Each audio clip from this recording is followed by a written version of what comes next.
What's up, good people? I hope your day is going well so far because today we are going to take a dive into how to make Southern macaroni and cheese. Now, let me go ahead and put this disclaimer out there. This dish that we're getting ready to make is not my own. It belongs to my macaroni and cheese queen, my mother. She's been cooking this dish my entire life. I've been seeing her cook this dish my entire life. And anytime she cooks it, everyone literally is licking the stuff off of the plate. So I thought it would be a really good idea to really start looking into family traditions and passing those family recipes down. And so that way I can make the dish my own and pass it down to the next generation. So I really hope you enjoy this video. The next face and voice that you're getting ready to hear is my mother. We did have some technical difficulties trying to film her where she lives in Midway and then where I live in Atlanta, but we got it done the best we can, and I hope you enjoy it. Okay, Mama, thank you so much for joining in and sharing your famous Southern macaroni and cheese. And so the first thing that I wanted to ask you is can you tell us the ingredients that we need to use for the macaroni and cheese? Okay, of course you need your cheese. You need milk. I like to use carnation milk. I just put some salt in my noodles. So you need your noodles. I like to use the large noodles. Mueller's has a ready cut or a big elbow macaroni noodle that I like to use. You need your cheese and you also need butter. Okay, perfect. So now when you say I need my cheese, what type of cheese am I supposed to get?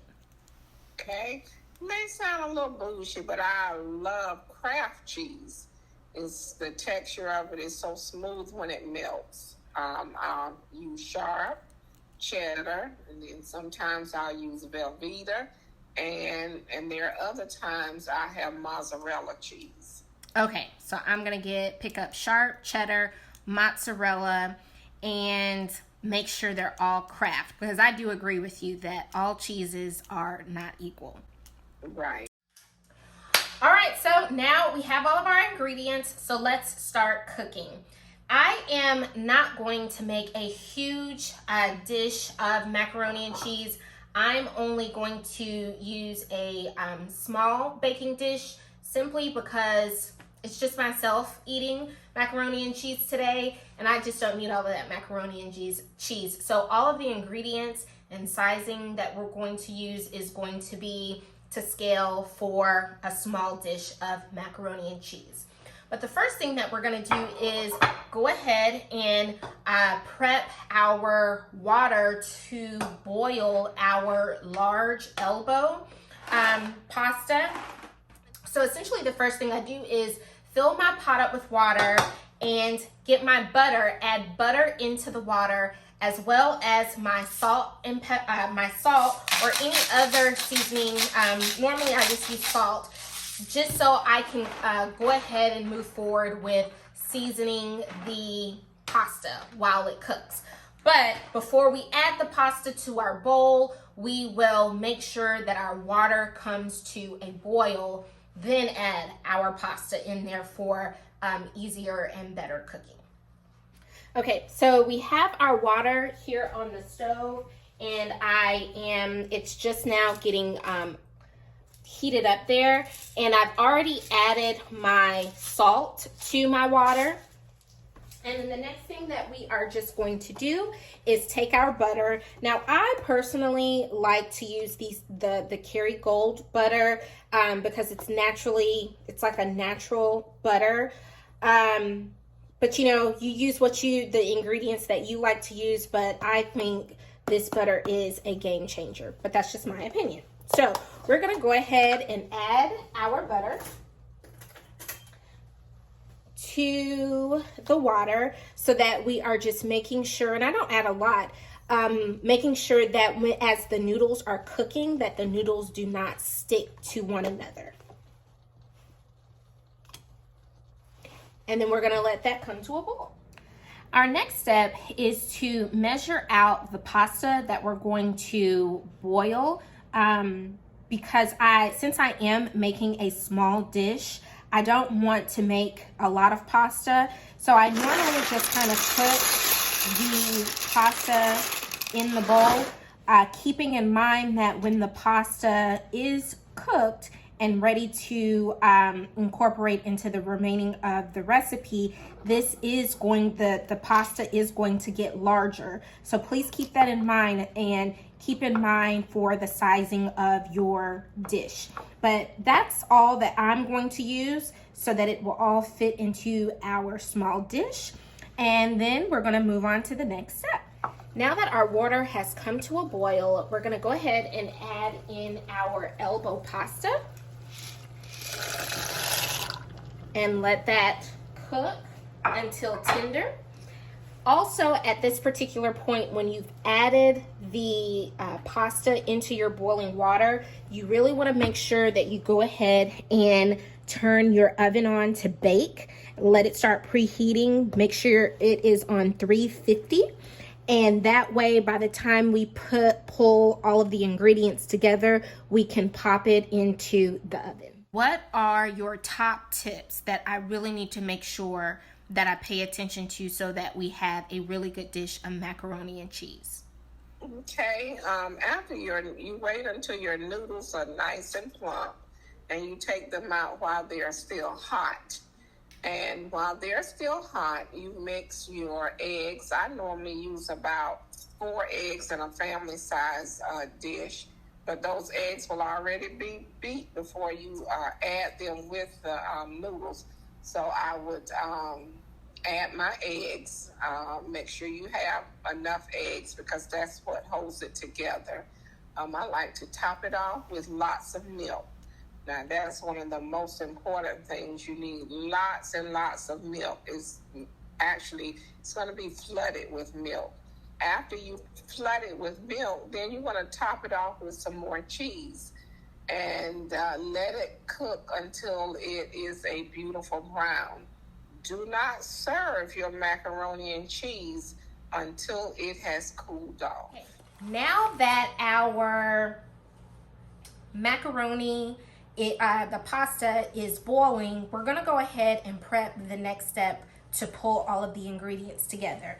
So the first thing that I like to do is make sure that you have greased your baking dish. You can either use the spray, olive oil, or the spray that you can use to grease the dish, or you can just use your butter. I personally like to use the butter, and so that is essentially what I'm going to do. So I just like to put that in there like so, and just kind of get in there good, making sure with my hands that I have greased every inch of the pan so that the macaroni, and when it's baking, does not stick to the pan. Get that good. Perfect. Now that we've greased our pan, we're going to move into making sure that we have our eggs. Go ahead and beat our eggs.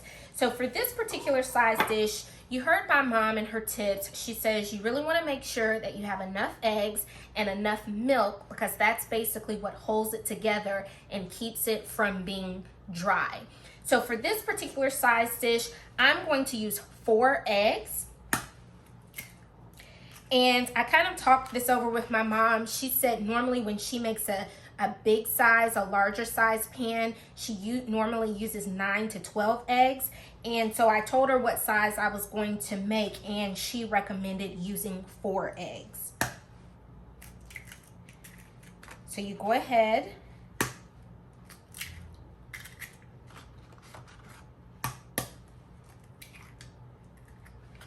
have your eggs in there.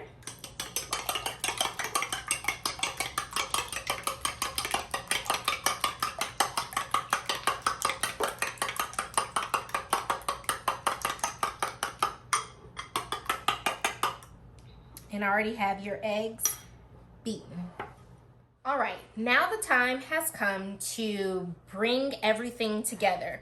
You want to make sure that you have your greased baking dish, your eggs already beaten, and I realized while I was sitting here trying to look for a can opener that I did not have a can opener because I don't normally buy canned goods, but just make sure you have a can opener before you kind of get into everything, or have some sharp knives. So luckily my knives are sharp and my can of milk is already ready to go with all of my different cheeses.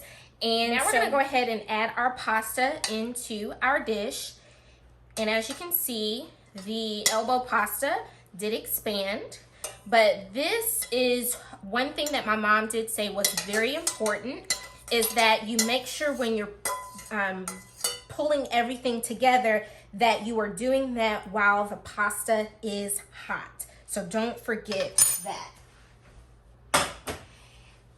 Also, this is the time, if you're going to add any other seasonings, this is when you would do that and go ahead and add them in now. So for this particular dish today, I already put salt on the noodles while they were cooking, and also keep in mind that cheese also has salt included in there. So just kind of be mindful how you want your macaroni and cheese to taste. But I kind of wanted to have a little garlic powder, so I'm going to add that in there now over the noodles. And then give it a little black pepper. And I like to use Morton's, and it's kind of like just nature's season.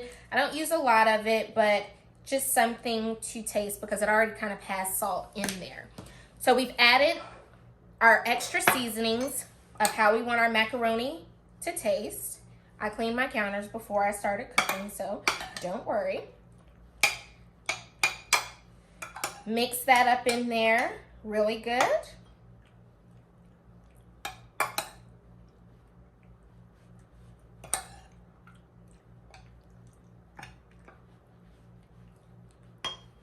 Now we're gonna add in our eggs that were beaten.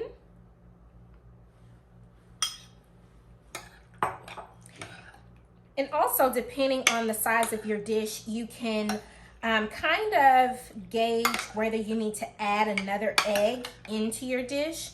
I'm almost kind of looking and thinking I might want to add one more egg into this particular dish, because remember, my mom said you really want it to be saturated with milk, and make sure that you have enough eggs, because the eggs is what keeps it together, so that you can kind of cut it into squares, almost kind of like a little casserole. So I'm just kind of trying to gauge here if I want to add another egg, but I think we're good, because this looks like it's going to yeah, that's gonna hold together well. So I'm not gonna add another egg. I'm gonna stick to what she said for a small dish to put 4 eggs in. I'm just trying to make sure all of that is in there good. And so now we're gonna go ahead and add the different cheeses in there.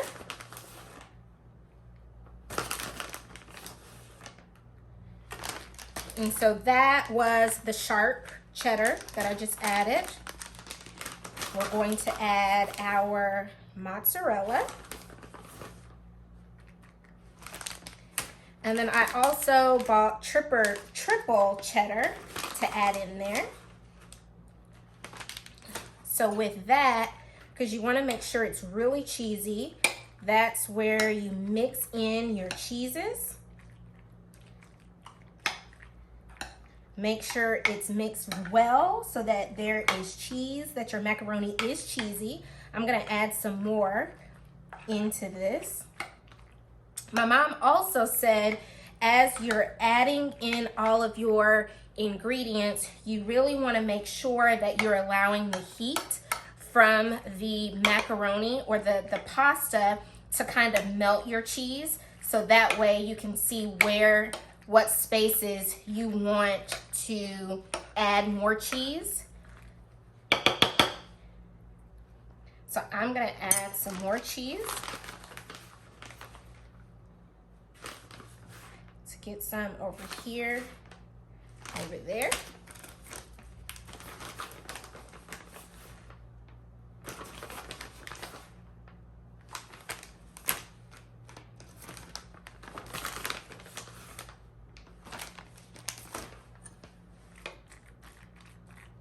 Make sure that gets in there really good. Keep mixing and mixing and mixing. Make sure our cheese is in there good. And then now we're gonna add our carnation milk. And again, I remember what she said, make sure it is saturated in milk because that's what keeps it from being dry.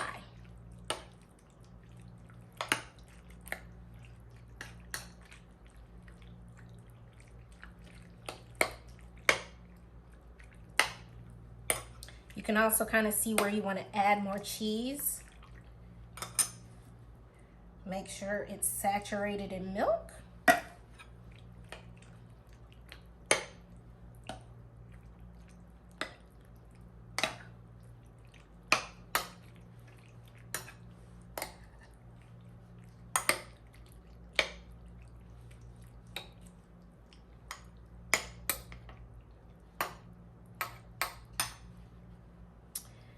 And then we are just going to top it off and add a layer of cheese to the top so that it melts to have kind of like a top layer. And normally I just, which my mom does this as well, she puts a layer of sharp cheddar on top. But I also might mix in some other triple cheddar on there as well.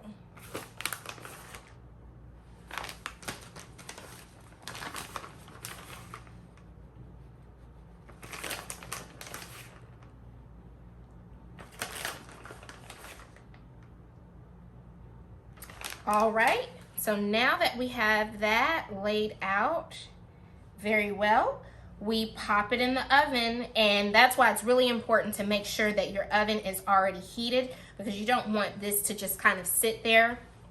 You want to go ahead and already have your oven heated so that you can pop it in the oven.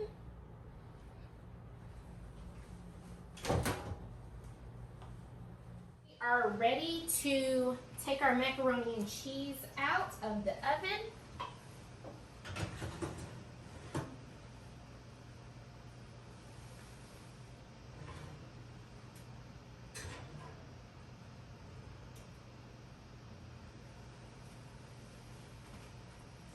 How gorgeous is that? That is our finished product. So I have taken the macaroni and cheese from out of the oven. I've also kind of let some time go by so that I could let it sit and let it gel together like my mom said. So now here comes the moment of truth where we cut into the macaroni and cheese because I wanted you all to get this viewpoint as well. Look at that. And there is your Southern macaroni and cheese. Yeah.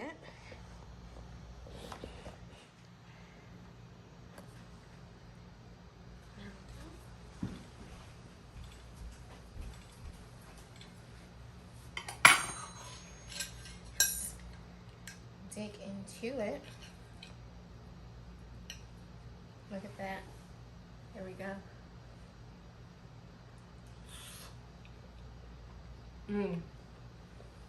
It is really good. And I'm not saying that because I made it.